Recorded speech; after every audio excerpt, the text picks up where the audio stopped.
네, 여러분 안녕하십니까. 김용민입니다. 용터뷰 함께하겠습니다. 이제 2020년 총선 코앞인데요. 예, 어떤 후보들이 나오는지 또 정치가 어떻게 달라질 것인지 한번 큰 그림을 그리시라고 마련한 기획입니다. 용터뷰. 네, 자 오늘 모신 손님은 바로 경기도 부지사를 지내셨고요. 이번에 경기도 용인 용인 갑입니다. 갑. 네, 바로 처인구에 출마하는 더불어민주당 이화영 예비후보 모셨습니다. 어서 오십시오. 네, 안녕하십니까? 네, 네, 아이고 반갑습니다.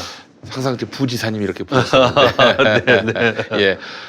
그러면 이제 공직은 사퇴하셨고. 네, 그렇습니다. 네. 그 경기도 용인 제가 그 네. 기흥구에 삽니다. 네. 그래서 처인구 사정도 모르지 않습니다. 네.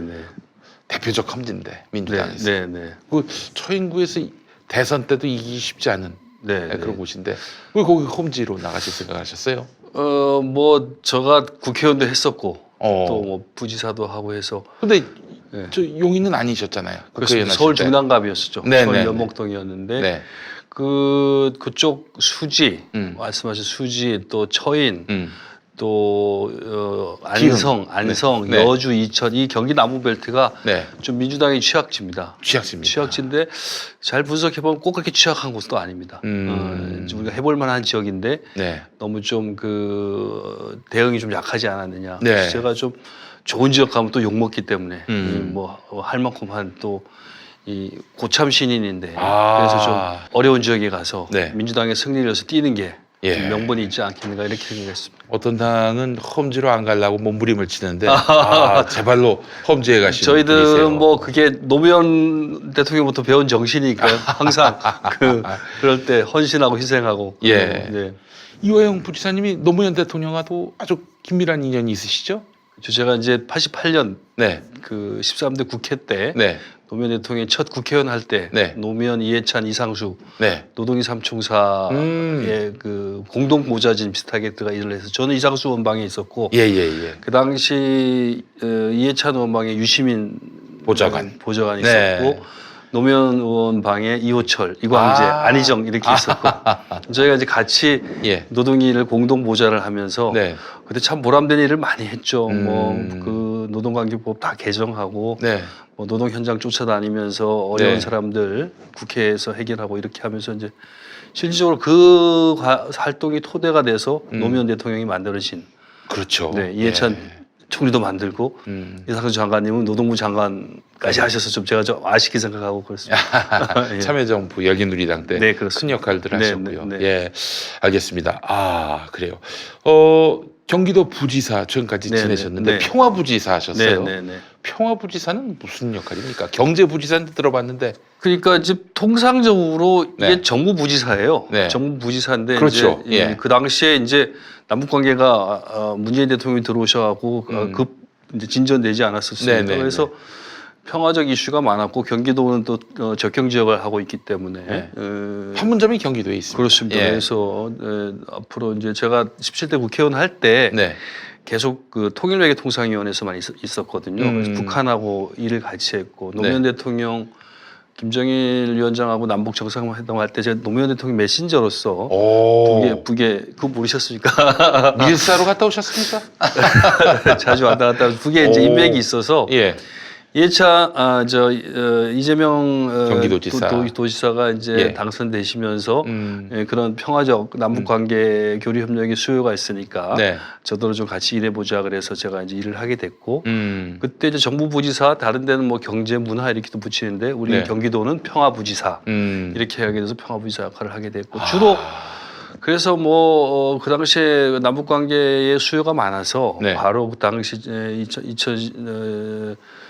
18년 10월 달에 예. 평양에 가서 예. 평양하고 이제 회담도 하고 여러 가지 합의도 해오고 그래서 예. 뭐 발표에 뭐 옥류관 경기도 유치 글쎄 말이에요. 또 이제 뭐 그 국제대회 네. 북한의 고위 인사들이 네. 경기도에 와서 국제대회도 하고 그런 것들을 이제 잘 준비해 갔죠. 잘 준비해 가서 작년 한 해 2019년도에 뭐 남북 관계가 엄청나게 진전될 걸 대비해 갖고 네. 많은 계획들이 있었는데 예. 덜컥 하노이에서 노딜이 되는 바람에 아이고.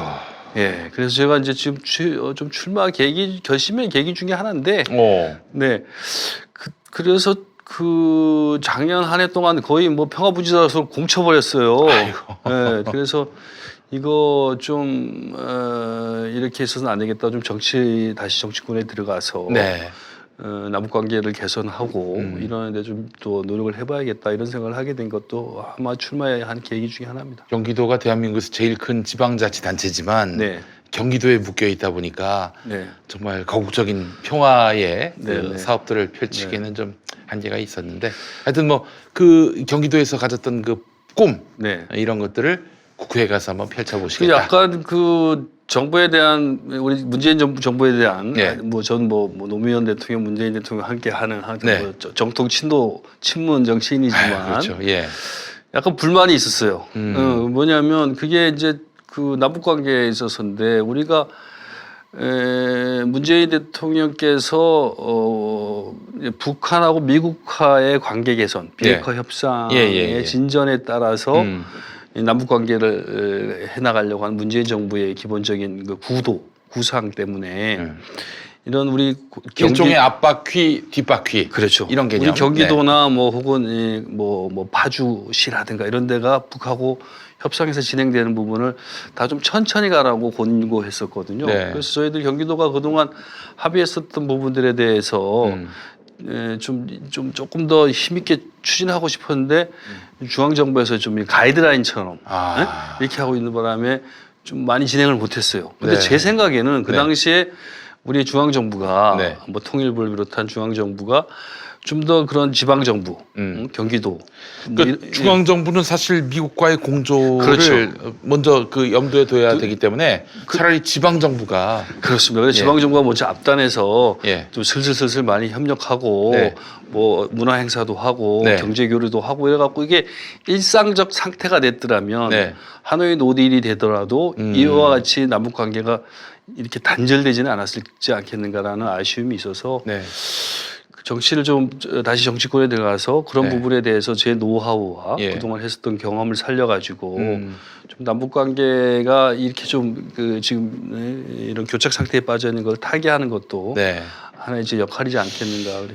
그 사실은 정말 그렇게 이 경기도 자치단체끼리 그 북한의 경기도와 네. 뜻을 합하고 또 그렇게 해서 또 공조관계가 상시적으로 유지됐다면은 돼지열병 바이러스 그렇죠. 남쪽으로 내려오는 데 있어서는 뭐 방역이 가능하지 않았겠는가.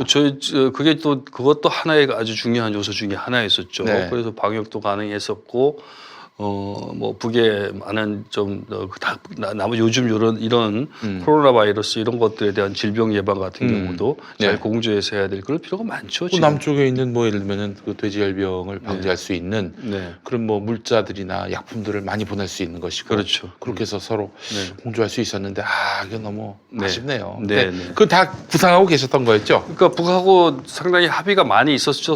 제가 네. 경기도 무지사를 하면서 평양에 가서 네. 제가 평양에 가서 북한의 김영철 네. 위원장을 만났거든요. 예. 김영철 위원장도 만나고 그 당시 북한의 통일전선부의 정책실장이었던 김성애 실장 이런 사람들하고도 협상을 해가지고 네.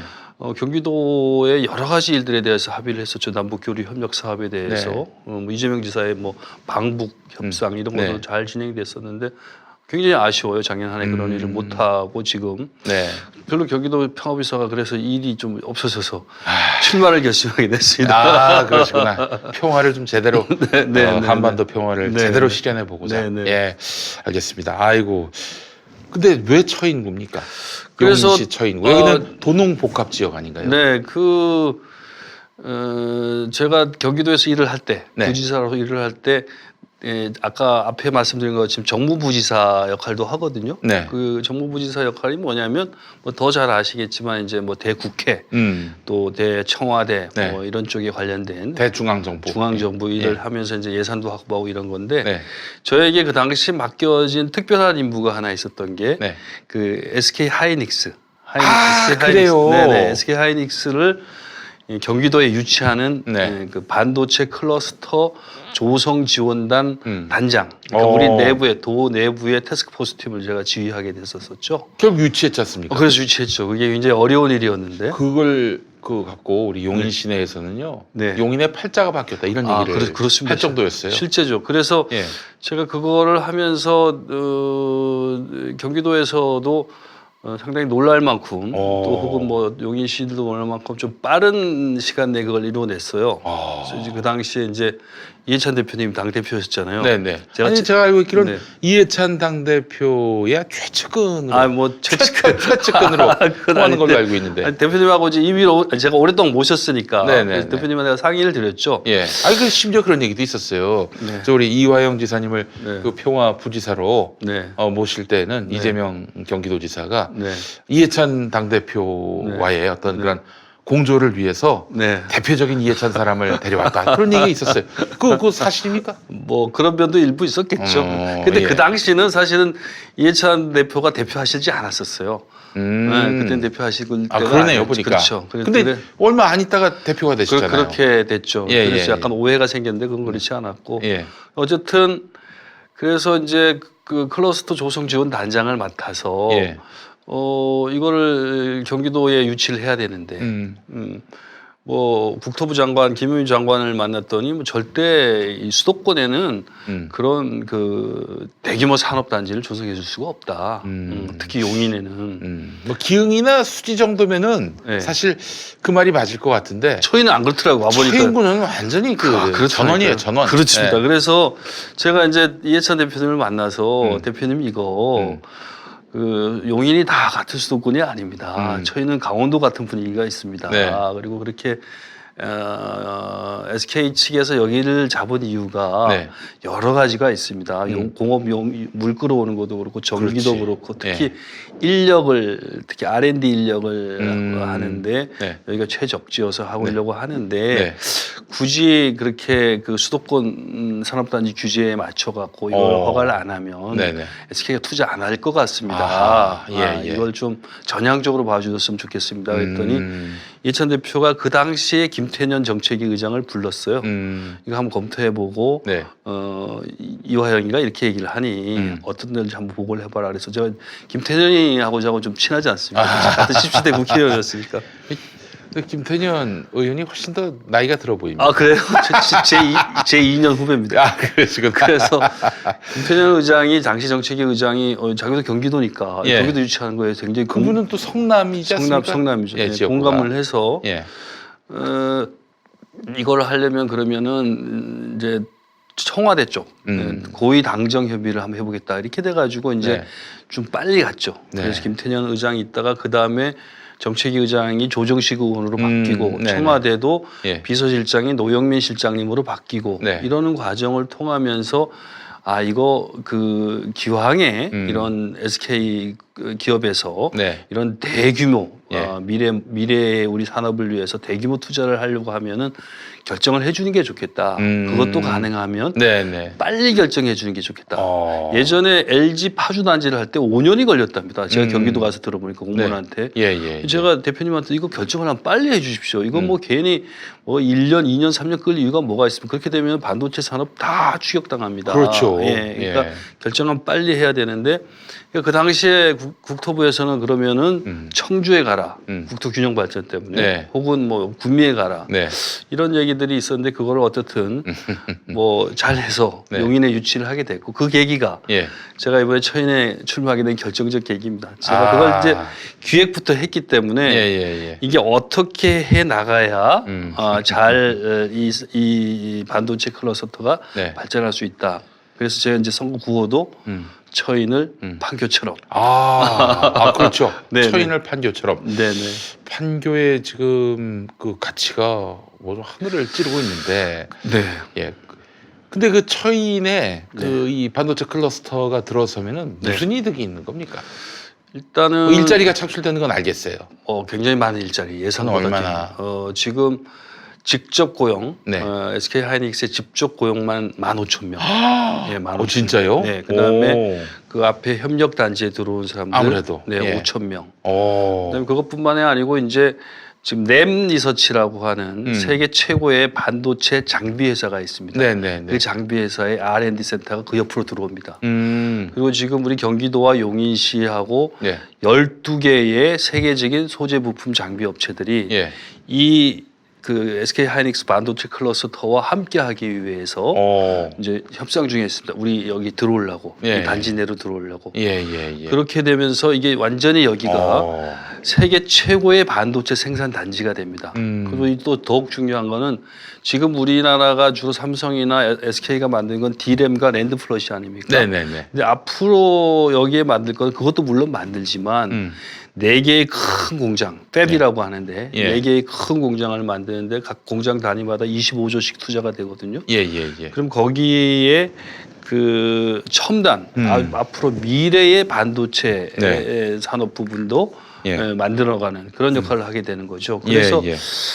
제가 이제 그 처인을 판교처럼이라고 하는 슬로건을 내건 이유가 네. 우리가 판교가 지금 굉장히 쾌적한 도시가 되어져 있지 않습니까? 네. 그런 이유 중에 대표적인 것이 그 판교에 살면서 생활을 할 수 있는 근거지가 있습니다. 월급을 받을 수가 있지 않습니까? 기업이 많아서. 예. 그래서 우리가 처인에도 이런 대규모의 반도체 단지가 만들어지니까 거기서 충분히 일하는 사람들이 월급을 받고 네. 그 월급을 토대로 쾌적한 삶을 살 수 있도록 거기에 판교처럼 정주하는 거죠, 사람들이. 네. 아 그렇죠. 네. 뭐 그냥 거기 네. 직장으로만 다니면은 그렇죠. 그럼 남는 게 없지 않습니까? 예. 그러니까 이제 어떻게 하면 그 처인 일대에 다 살면서 회사를 네. 다니게 만들 것인가. 예. 그러려면 거기 그 처인을 모르시는 분들 위해 설명하자면은 거기가 사실은 용인의 그 최초의 근거지였습니다. 맞습니다. 예. 거기에서 이제 뭐 그 구도심이 있고 그렇죠. 예. 구도심이 있고 네. 그리고 지금 또 완전히 네. 농촌.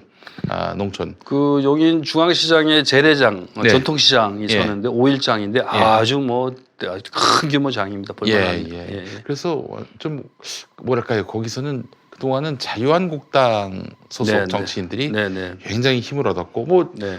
이번에 지금 국회의원은 감옥에 갔습니다만 그렇습니다. 의원직을 잃었습니다만 네. 그 이우현 의원 네네네.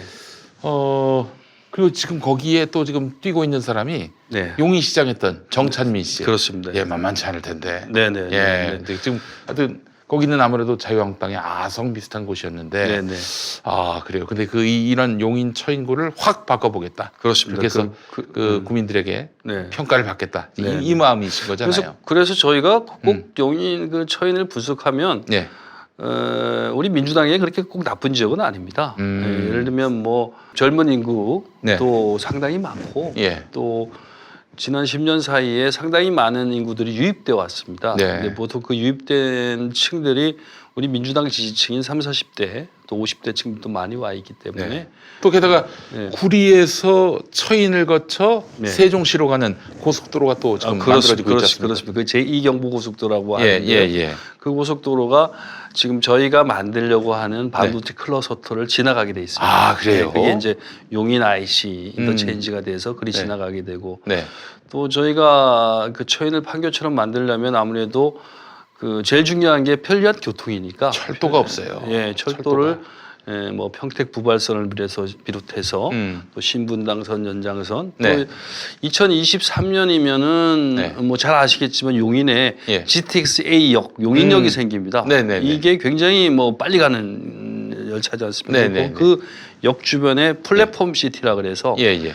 제가 경기도 부지사로 일을 할 때 용인시하고 협정을 맺어서 거기에 6조 원을 투입해서 대규모 역세권에 아주 그 아마 우리나라 최고의 좋은 역세권 단지가 만들어질 겁니다. 네. 뭐 첨단 산업의 R&D 센터 들어가고 바이오 단지도 들어오고 네. 이런 걸 하는 곳이 우리 처인하고 아주 가까운 곳에 있고 그래서 그 용인역에 어떻게 가까이 접근할 수 있는 것인가에 대한 예. 도로, 철도 예. 이런 부분들을 좀 충실하게 만들려면 제가 뭐 국회에서도 일해봤고 또 정당에서도 일해봤고 네. 또 경기도에서 일해봤고 그래서 이런 예산을 중앙정부에서 확보한다든가 또 혹은 경기도하고 협조를 한다든가 네네네. 용인시의 백훈기 시장하고 협조를 할 때 네. 제가 좀 더 잘할 수 있지 않겠는가 아. 이제 이런 생각이 들어서 예. 이제 출마를 결심하고 아 그렇군요. 처인구가 판교처럼 된다. 아, 도시 가치가 그렇게 네. 높아진다면은 네. 아이고 용인 시민들도 뭐하죠? 이 도시의 그 가치가 올라가는 일이니까요. 제일 중요한 것은 그 직장 거기서 직장을 다니면서 거기서 살고 예. 살고 하려고 하게 한 여러 가지 제 조건 그 중에 제일 중요한 게 학교 같습니다. 학교 교육 환경. 학교는 어떻게? 그 학교가 지금 그 초, 중 뭐 다 학교가 면 단위로 흩어져 있고 막 이렇게 돼 있는데 그렇죠. 예. SK 하이닉스가 돈을 많이 법니다 거기서 앞으로. 120조 얘기가 나오는데 120조는 얼마입니까 그게? 120조라는 돈은 어디서 이렇게 산출된 거예요? 아 저희 하이닉스 투자하는 거요. 예. 120 투자 액수가 투자 액수 120조입니까? 120조입니다. 그러니까 아까 말씀드린 한 공정을 하는 네. 공장 하나를 짓는 거, 그걸 팹인데 팹을 하나 짓는데 네. 한 25조씩 들어갑니다. 어. 4개 가니까 예. 100조죠. 100조. 그다음에 조성 사업, 네. 기타 주변 사업, 뭐 그거는- R&D 센터 그건 이런 20조. 거 20조. 예. 이렇게 그 자체에서 들어가고 그러니까 이제 올해 7월에 산단 지정이 되면은 토목공사 하는 데만도 네. 뭐 하루에 연인은 10,000명씩 들어가서 일을 합니다. 네. 그러니까 그 지역이 이제 북적북적해지는 거죠. 네. 쟤도 뭐 월급을 많이 타니까 예, 예, 예. 뭐 먹고 사는 장사도 잘 되고 예. 이렇게 될 수 있게 되는 거고 예. 아까도 말씀드렸던 것처럼 그 지역에서 계속 살게 하려면 네. 지역 여건이 좋아야 되고 네. 그러면 학교 환경이 좋아야 되고 교통 환경이 좋아야 되고 예. 복지 환경이 좋아야 되고 문화 환경이 좋아야 되고 네.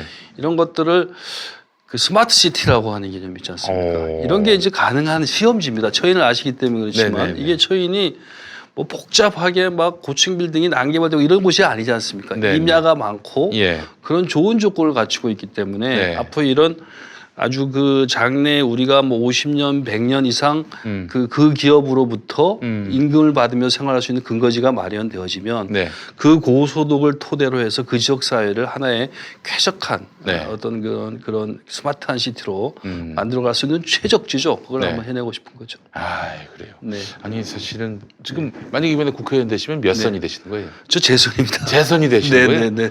3선, 4선급쯤 되시는 것 같은데. 왜냐하면 예. 제 동료들은 17대니까 이번에 되면 5선이죠. 예, 예. 예. 조정식 의장 5선, 안민석 위원장 안민석 5선, 의원. 네. 김태년 예. 뭐 이런 친구들은 이제 4선 이렇게 네. 되는 거죠. 예. 예. 정봉주 의원도 되면 재선입니다. 그렇습니다.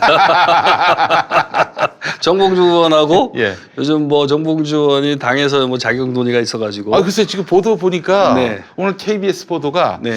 일단 뭐 검증 결과는 네. 이제 9일로 미뤘다고 하지만은 네. 또 보도는 네. 결국 이제 이제 검증 과정에서 네. 그냥 아웃시키는 방향으로. 그렇지 않은 방향인 것 같습니다. 그래요? 예, 왜냐하면 예. 오늘 검증 소위에서 상당히 아주 팩트에 근거한 판단을 한 게 뭐냐면 네. 1심 판결문을 보니까 네. 미투 혐의는 없다라고 예. 명문화되어 있다. 성추행에 대해서는 네, 네. 아예 그 판사가 네. 성추행 여부까지 다 따졌어요. 그러니까요. 그런데 네, 네. 성추행은 없다 이렇게 네.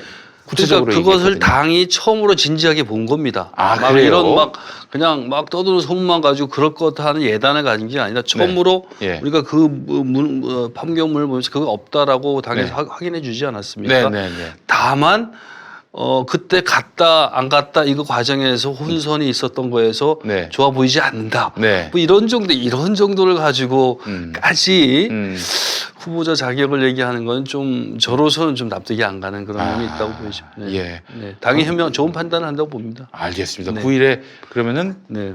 무슨 뭐 정봉주 의원을 뭐 특혜를 줄 필요는 없는 거고요. 그렇죠. 예.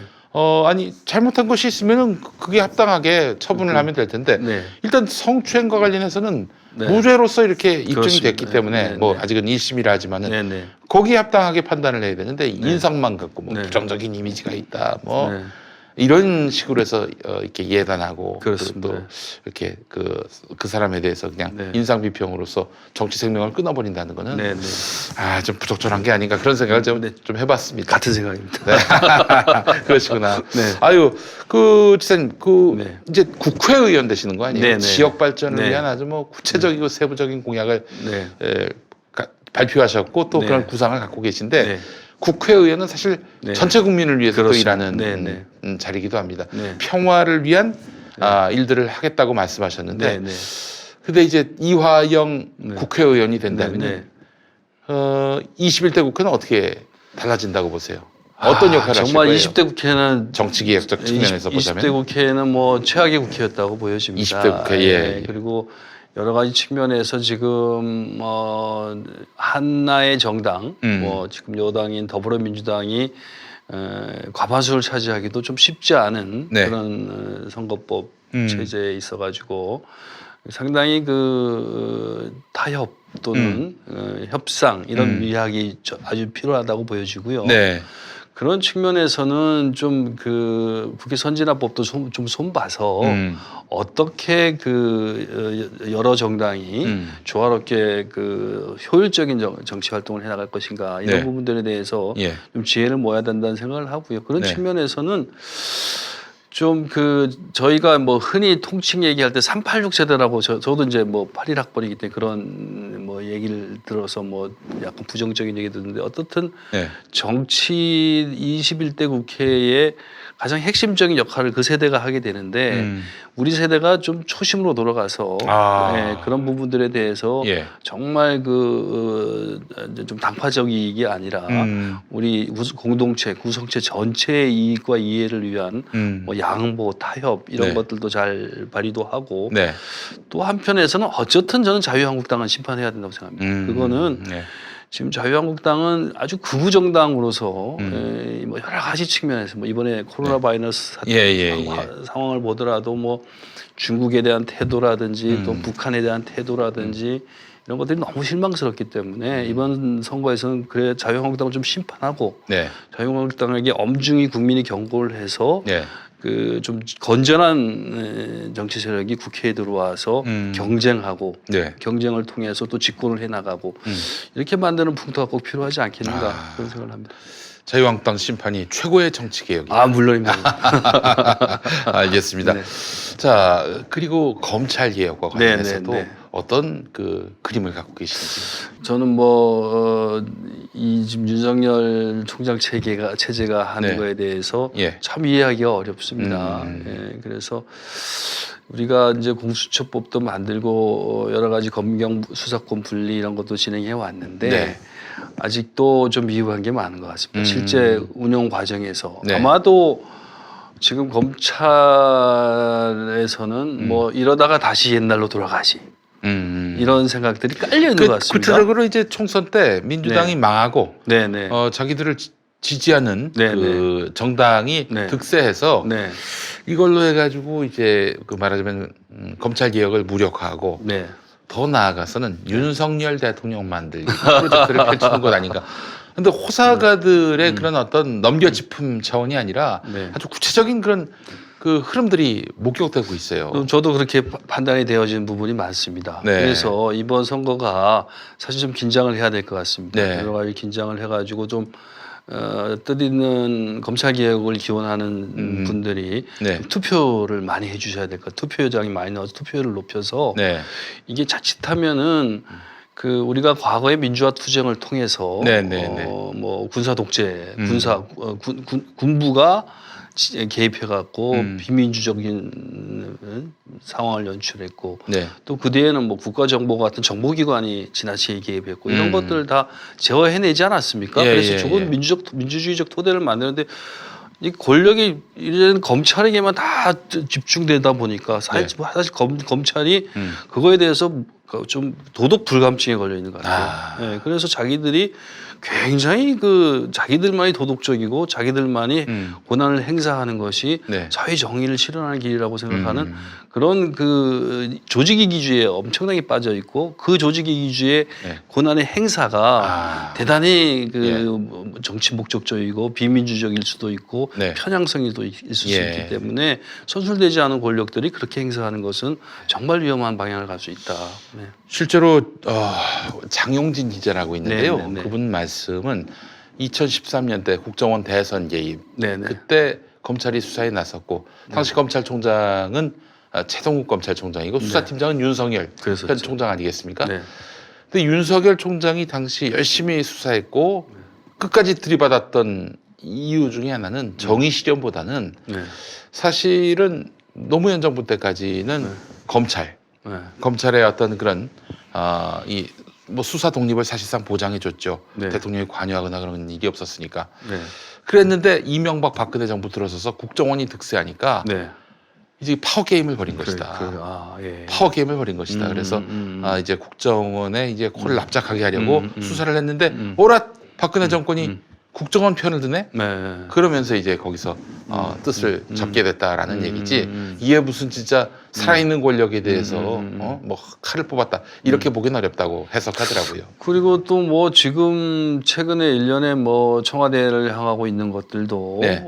균형 감각을 상실한 것 같아요. 그건 이제 문재인 네. 정권을 거의 뭐 네. 축출하기 위한 네, 뭐 네, 그런 네. 의도가 아닌가 싶은데 네. 이제 사실은 전 너무 좀 안타까웠던 게 뭐냐면은 네. 문재인 대통령은 선의로 그렇죠. 선의로서 검찰을 개혁의 네. 파트너로 여기고 그래서 권한을 줬는데 아니 이것들은 완전히 그냥 네. 엉뚱하게 이걸 해석하면서 네. 대통령을 골탕 먹이고 이 촛불 정권을 흔들고 네. 네. 그랬단 말이죠. 네.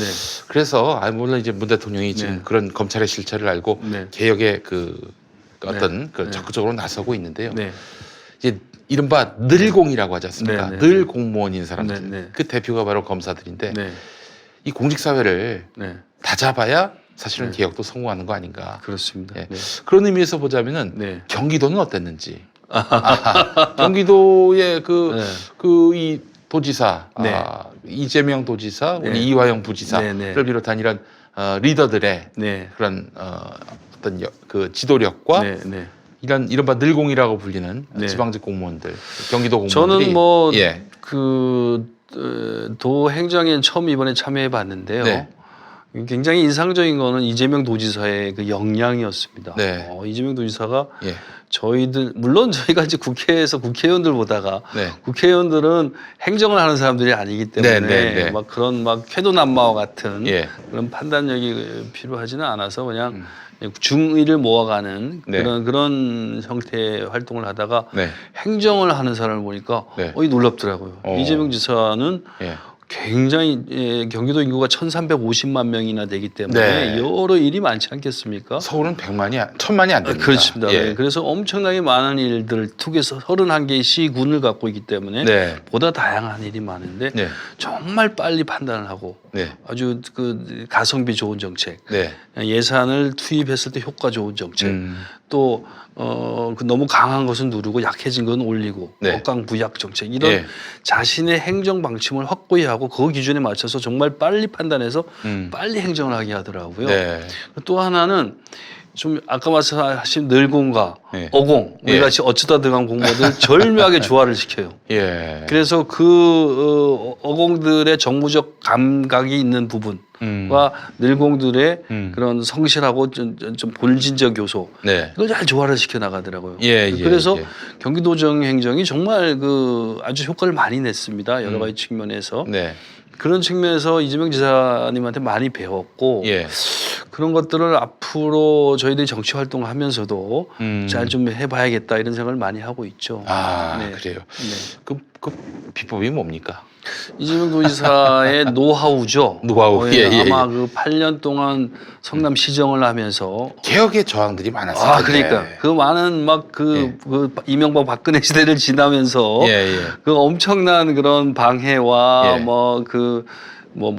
이 집에까지도 했다고 봐야 되지 않겠습니까? 실제로 이재명 지사 당선되고 검찰 수사 들어갔는데 네. 그 성남시에 대한 압수수색 들어갔는데 그냥 싹 털어갔대요. 그러니까요. 거의 날마다 오듯이. 새벽에 집에도 몇 차례 압수수색을 왔습니다. 네, 참. 그런 과정들 보면 예. 참 그걸 하면서 어떻게 공정하고 네. 바르게 해야 소위 그 구설에 안 오르고 정확하게 할 것인가가 아주 체질화되어 있고요. 네네. 그런 아주 규범적인 그런 행정을 위한 그런 네. 것들이 잘 정비되어져 있었기 때문에 네. 도정을 맡았을 때도 그와 같은 아주 빠른 행정 또 명확한 판단이 요구되는 행정을 해낼 수 있었지 않았는가 하는 생각이 듭니다. 네. 네. 그래서 이제 문재인 정부가 잘하겠지만은 네. 다음 정부도 이제 민주당 정부가 들어선다면은 네. 성패는 역시 어떻게 늘공을 뭐 장악한다기보다는 늘공을 개혁의 파트너로 네네. 만들 수 있겠는가.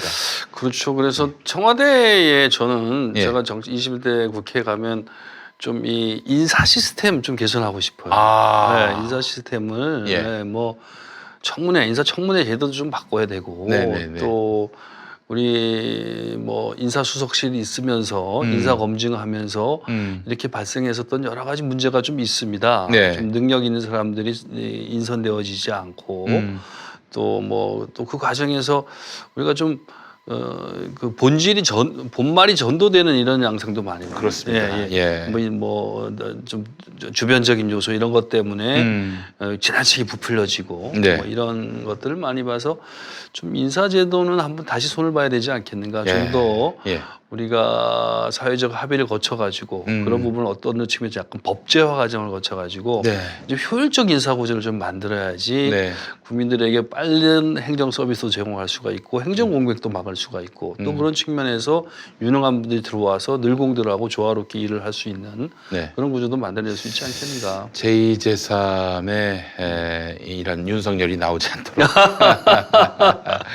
예, 그렇게 해야 되지 않겠는가 생각이 듭니다. 네. 그 이화영 그 우리 후보께서는 네. 이제 경기도 용인갑 네, 네. 처인구에 이제 출마를 하게 되셨는데 네. 어떻게 주민들을 많이 만나셨어요?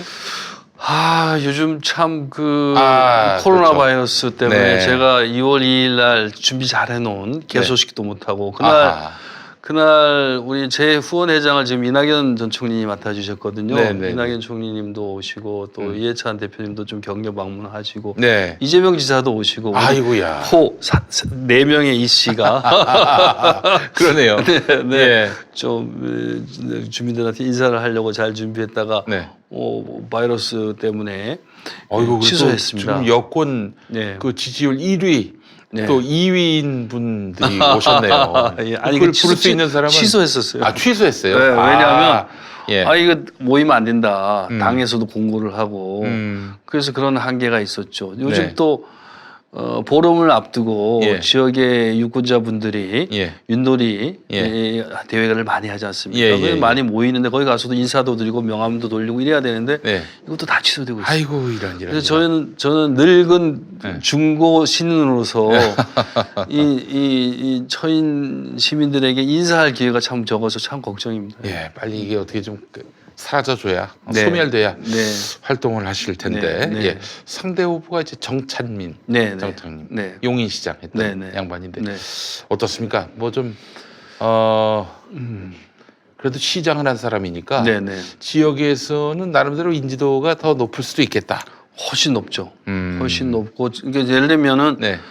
우리가 지나가다가 서울 부시장, 지금 부시장 예. 이름 잘 모르지 않습니까? 예, 예. 경기도 부지사 잘 모르죠. 예, 예. 지사는 알지만. 예. 근데 이제 직전 시장님이셨기 때문에 예. 이름을 많이 알고 예. 그런 장점이 있죠. 저도 짧게 출마를 해봤지만은 네. 그 상대가 구청장인데 네.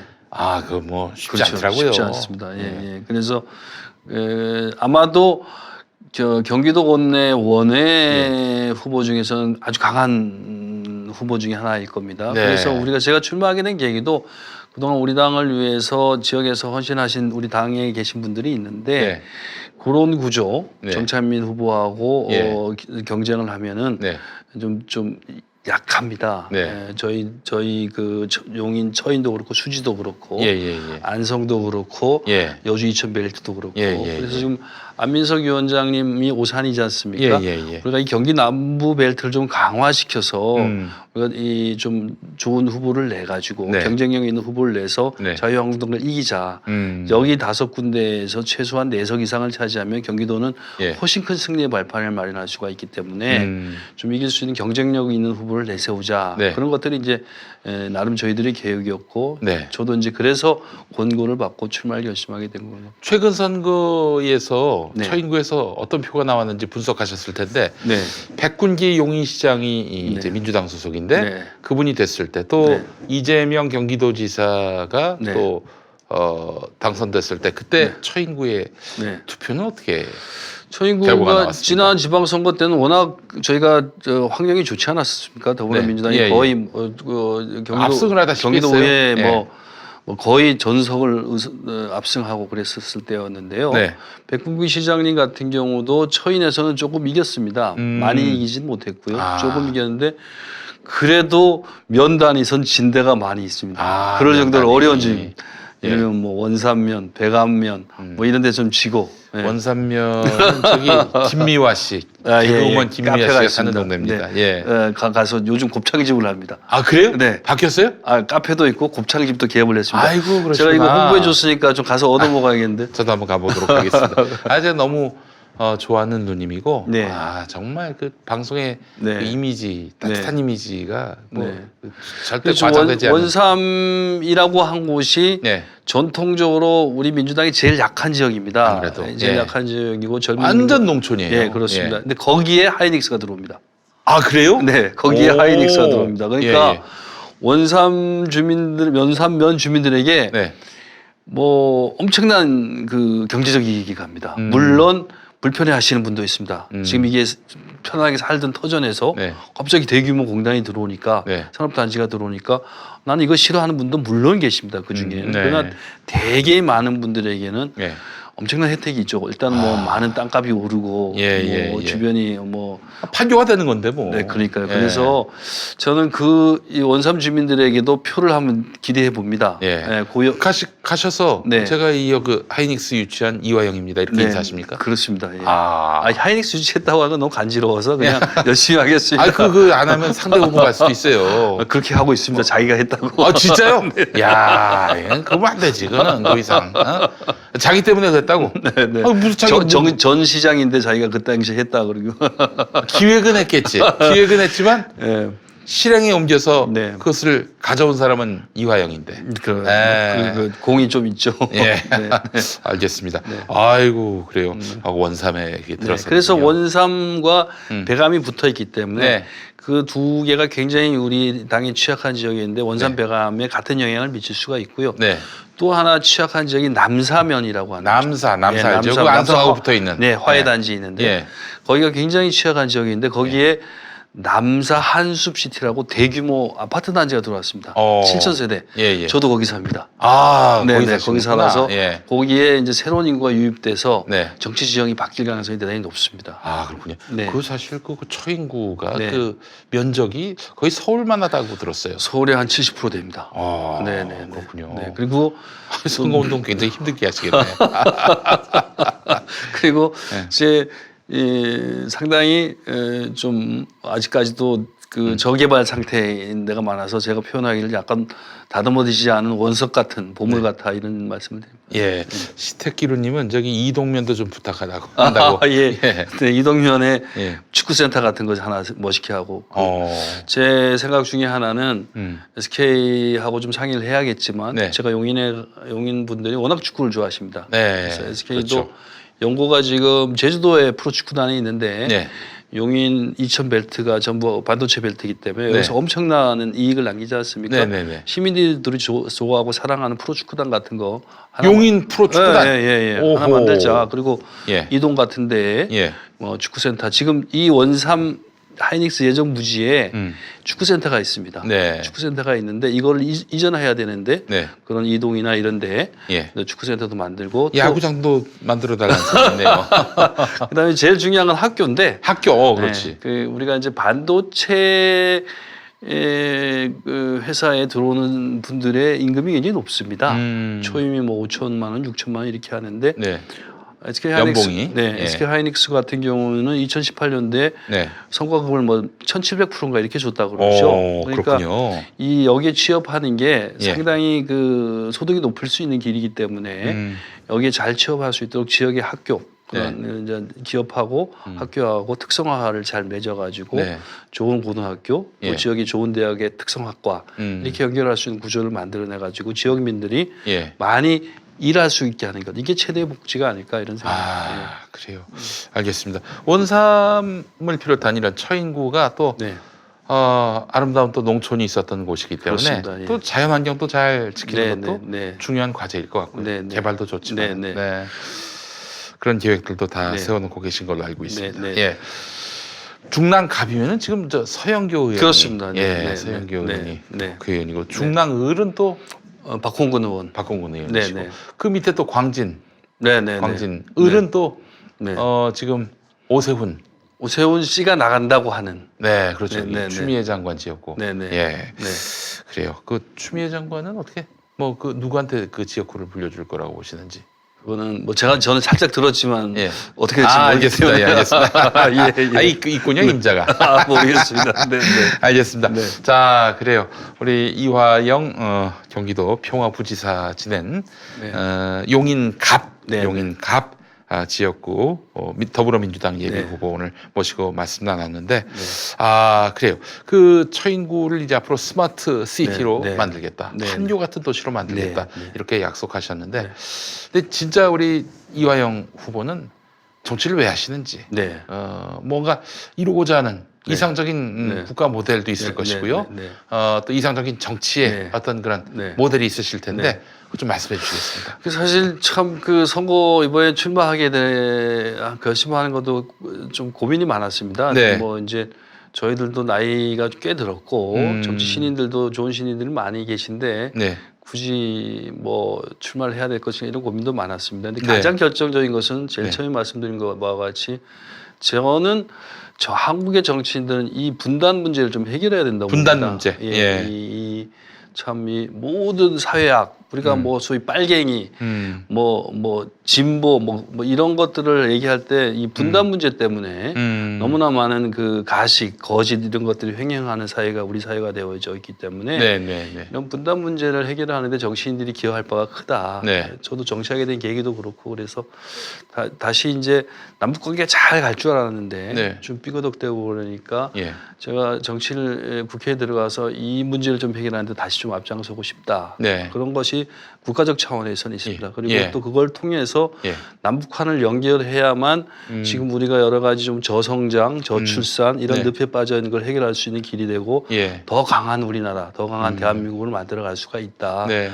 그렇게 하기 위해서는 가장 시급한 것이 남북한 간의 교류입니다. 예, 예. 사람이 왔다 갔다 해야 예, 되고 예, 예. 또 기업 투자도 왔다 갔다 해야 예, 되고 그렇게 되면 우리 시장이 7천만, 8천만이 커지고 네. 또 우리가 알게 모르게 분단 50년, 70년 속에서 말입니다. 이 섬에 갇혀 있지 않습니까? 우리들의 네. 의식이 뭐 어디 바다 말고는 그러니까 하늘길 말고는 대륙으로 갈 수가 없어요. 우울하면 진짜 예. 기차 타고 훅 시베리아 가고 이럴 수 있는 네. 우리 선조들은 그렇게 지내왔는데 그런 네. 나라를 다시 만들어야 된다. 예. 이런 것들이 정치하는 가장 큰 이유 중에 하나고요. 음. 또 하나는 뭐 지금 말씀드렸던 바와 같이 이런 예. 반도체 산업. 제가 지금 더불어민주당 반도체 산업 육성특별위원회 위원장입니다. 네, 네, 그래서 네. 이 반도체 산업을 좀 잘 일으켜서 우리 뭐 초인 구민뿐만 아니라 경기도민뿐만 아니라 국민 모두가 네. 좀 더 잘 살 수 있는 그런 걸 만들어내는데 기여하고 싶다. 네. 이런 것이고요.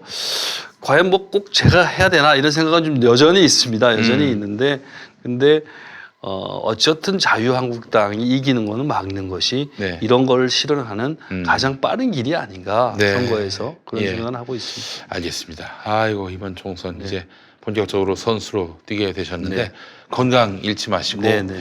또 무엇보다도 이게 자기의 이익을 앞세우다 네. 보면은 이게 사실은 큰 걸 놓칠 수가 있기 네, 때문에 네, 네. 또 지역 주민 또 국민의 이익을 대변하시는 그런 정치인으로서 또 평가받으시기를 바라겠습니다. 네, 고맙습니다. 예, 자 우리 네. 이화영 후보님과 함께했는데 많은 분들이 여성인 줄 알았다라고 하셔가지고 아니 무슨 화자에 무슨 영자세요? 네. 중화민국 할 때 화자 화려할 그게 화. 그게 빛날화입니다. 네. 네. 그다음에 김영삼 씨 할 때 영자 있죠. 수영할 영. 수영할 영. 그 예. 영자. 네. 그거 뭐 어떻게 뭐를 어떻게 해석을 해야 됩니까? 예, 모르겠습니다. 제가 바닷가에서 태어나서 아버지가 그렇게 이름 지었지 않았나. 예. 네. 화려한 날개짓을 하시는 이번 총선이 되시기를 네, 기원하면서 오늘 이화영 후보와 함께한 시간 마무리하겠습니다. 네. 경기도 용인갑 네. 처인구에서 이번에 출마하게 된 더불어민주당 이화영 예비후보 오늘 말씀 잘 들었습니다. 고맙습니다. 고맙습니다.